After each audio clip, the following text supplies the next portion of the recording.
গণমাধ্যমের স্বাধীনতা নিয়ে কথা বলা হয় যে অনেকেই বলেন যে বাংলাদেশের গণমাধ্যমের স্বাধীনতা নাই, আমরা যা বলা উচিত বলতে চাই সেটা বলতে পারি না।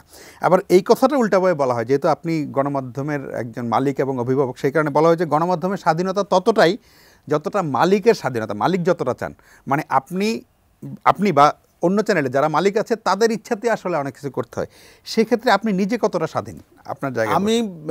আমার তো চ্যানেলের বয়স প্রায় 27 বছর হয়ে গেল। আমরা 28 বছর, বাংলা 15তে 28 বছর পা দিব।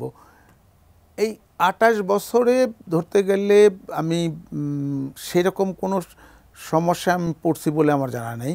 হ্যাঁ, কিছু কিছু ক্ষেত্রে সরকার সেটা তো থাকবে, কিছু কন্ট্রোল করার চেষ্টা করে। যখন দেখতেছে দেশের অতি অরাজকতার সৃষ্টি হয়ে যাচ্ছে, তখন সরকার হস্তক্ষেপ করে। যেমন আপনার খেয়াল আছে শাপলা চত্বরে যে লাইভ, সেটা তো দেশের স্বার্থ, রাষ্ট্রের স্বার্থ। তখন দেখছেন যে লাইভ টেলিকাস্টের জন্য হচ্ছিল, তখন তাদের উৎসাহ কত বেড়ে গেল।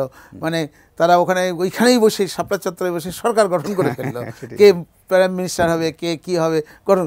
তো এইটা যদি তত উস্কানিমূলক হতো না, যদি সেই সময় চ্যানেলগুলো যদি লাইভ টেলিকাস্ট না করতো। আমরা লাইভ টেলিকাস্ট, তারপরে দেখেন এই লাইভ টেলিকাস্টের জন্য কত ক্ষতি হয়েছে। আপনার বায়তুল মোকাররম থেকে শুরু করে শাপলা চত্বর পর্যন্ত গাছ ভাঙ্গা, এটা ওটা, ইভেন বায়তুল মোকাররমের দোকানগুলির থেকে বইপত্র ফালাই দিয়ে কোরআন শরীফ পর্যন্ত আগুনে পুরানো হয়েছে। এরকমও ঘটনা দেখা গেছে। এগুলি ফুটেজ এখনও আমাদের কাছে আছে এইসবের। তো এই জিনিসগুলি যেটা হয় যে এটা আমাদের মালিকদের এই জিনিসটা কন্ট্রোল করা উচিত।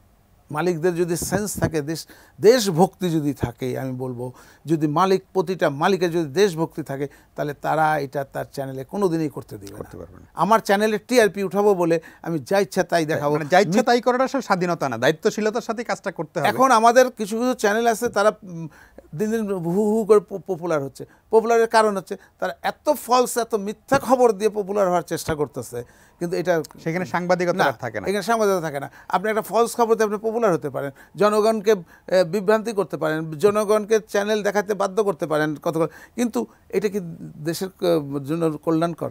আরেকটা জিনিস স্যার, এই যে সরকারের কখনো কখনো যেরকম রাষ্ট্রীয় স্বার্থে আপনি বলেন যে নিয়ন্ত্রণের হয়তো চেষ্টা, কিন্তু সরকারের বাইরেও কি কখনো বিজ্ঞাপনদাতা বা অন্য কোনো মহল থেকে কি আপনারা চাপের মুখে পড়েন? যেমন বিজ্ঞাপনদাতার কারণে আমি এই নিউজটা দেখাতে পারবো বা এই নিউজটা দেখাতে পারবো না, এমন অবস্থা কি কখনো কখনো তৈরি হয়? এটা খুব কম। মাঝে মধ্যে যেটা হয় যে বড় বড় মাল্টিনেশনাল কোম্পানিগুলি যেটা আছে, তাদের কিছু কিছু ক্ষেত্রে যেটা হয় যে একটা অ্যাড, অন্য কোম্পানির একটা অ্যাডে তাদের প্রোডাক্টস হচ্ছে না, বিক্রি হচ্ছে না, সেই ক্ষেত্রে তারা আমাদেরকে রিকোয়েস্ট করে, বলে ভাই এটা আপনারা করেন না, দেখায়েন না, বা এই জাতীয় খবর আপনারা দিয়েন না। এটা